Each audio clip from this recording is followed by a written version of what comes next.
Bonjour et bienvenue. Aujourd'hui, on va décortiquer une loi fondamentale qui, sans qu'on s'en rende forcément compte, est la base de presque tout ce qu'on fait en ligne au Maroc. Il s'agit de la loi 5305. Allez, on attaque tout de suite avec une question qui concerne tout le monde. Quand on achète en ligne, qu'on signe un papier numériquement, est-ce qu'un simple clic de souris peut vraiment avoir la même valeur légale qu'une signature à la main? Eh bien la réponse, c'est un grand oui, et on va voir ensemble pourquoi. Pour bien comprendre, il faut se remettre dans le contexte du début des années 2000. Internet commençait à exploser, mais au Maroc, juridiquement, c'était un peu le flou artistique. Il n'y avait pas de règles claires. C'est justement pour ça que la loi 5305 a vu le jour en 2007. L'idée, c'était de créer un vrai cadre de confiance pour toutes les activités numériques. L'objectif de la loi, au fond, est assez simple. Il s'agit de s'assurer que tout ce qui se fait en ligne, que ce soit envoyer un email ou faire un achat sur un site, repose sur une base légale qui soit solide et digne de confiance. C'est vraiment la pierre angulaire de notre sécurité numérique.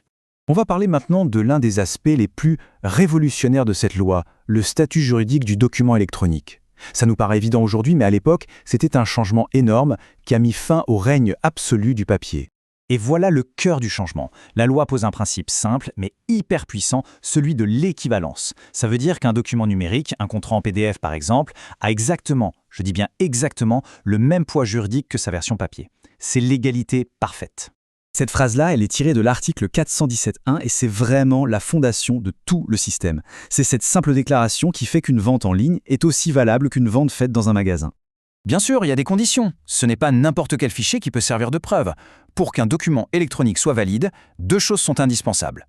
D'abord, on doit pouvoir savoir, sans le moindre doute, qui en est l'auteur. Et ensuite, on doit être sûr qu'il n'a pas été modifié en cours de route. L'intégrité, c'est la clé. Bon, si le document est numérique, comment on le signe? C'est là qu'intervient le concept de signature électronique. Et attention, ce n'est pas juste une image de sa signature qu'on colle sur un document. C'est beaucoup plus sophistiqué que ça. Pour le dire simplement, la loi définit la signature électronique comme un moyen fiable d'identifier la personne qui signe et de garantir que cette personne approuve bien le contenu du document. C'est comme un sceau numérique personnel qui lie de façon indiscutable une personne à un acte. Alors, pour qu'une signature soit considérée comme sécurisée et donc vraiment fiable, elle doit reposer sur ces trois piliers. Premièrement, elle doit être unique à la personne, un peu comme son empreinte digitale. Deuxièmement, seul le signataire doit en avoir le contrôle. Et troisièmement, elle doit être liée au document, de telle sorte que la moindre petite modification, après la signature, soit détectable. D'accord, mais qui vérifie que tout ce système fonctionne bien? Un dispositif aussi important a besoin de gardiens, de régulateurs. La loi met donc en place une structure très claire pour garantir la fiabilité de l'ensemble. On peut imaginer ça comme une pyramide de confiance. Tout en haut, il y a l'autorité nationale, qui est le grand chef d'orchestre. Juste en dessous, on trouve les prestataires de services, qui sont les entreprises agréées pour délivrer les cartes d'identité numériques. Et à la base, c'est le signataire, chacun d'entre nous, avec la responsabilité de bien utiliser ces outils. Parce que oui, avec ce pouvoir numérique vient une grande responsabilité. La loi est d'ailleurs très claire là-dessus. Il y a des devoirs à respecter et les sanctions en cas de problème sont plutôt sérieuses. Et ça, c'est une règle d'or à retenir. Il faut protéger sa signature numérique comme on protège sa carte bancaire. Si on a le moindre doute sur sa sécurité, il faut la faire révoquer immédiatement. C'est une responsabilité individuelle et cruciale. Les conséquences de la fraude sont là pour dissuader. Par exemple, faire une fausse déclaration pour obtenir un certificat électronique, ça peut aller jusqu'à 5 ans de prison. Et s'accompagner d'une amende pouvant atteindre 500 000 dirhams. On ne rigole pas avec l'usurpation d'identité numérique.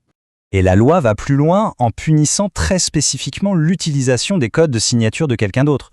L'identité numérique, c'est strictement personnel, inviolable. Très bien tout ça, mais concrètement, qu'est-ce que ça change pour nous dans notre vie de tous les jours? Par exemple, quand on fait un achat sur Internet. Ce processus, on le connaît par cœur. On vérifie son panier, on corrige une dernière fois, et puis il y a ce fameux double clic pour valider. Eh bien cet article de loi, il officialise tout ça. Ce dernier clic, ce n'est pas juste pour faire joli, c'est un véritable acte juridique qui signifie une acceptation définitive. Et en face, le vendeur a l'obligation légale d'envoyer un accusé de réception. Le résultat de tout ça, c'est un double avantage. D'un côté, le consommateur est bien mieux protégé avec des droits clairs. Et de l'autre, les entreprises ont enfin la sécurité juridique nécessaire pour se développer en ligne. C'est un système gagnant-gagnant. En conclusion, la loi 5305 a vraiment bâti les fondations d'un Maroc numérique de confiance. Le cadre légal est là, il est solide. La question qui reste, c'est une question plus personnelle. Est-ce que nous sommes tous prêts à nous l'approprier, à comprendre nos droits et nos devoirs pour en tirer le meilleur parti?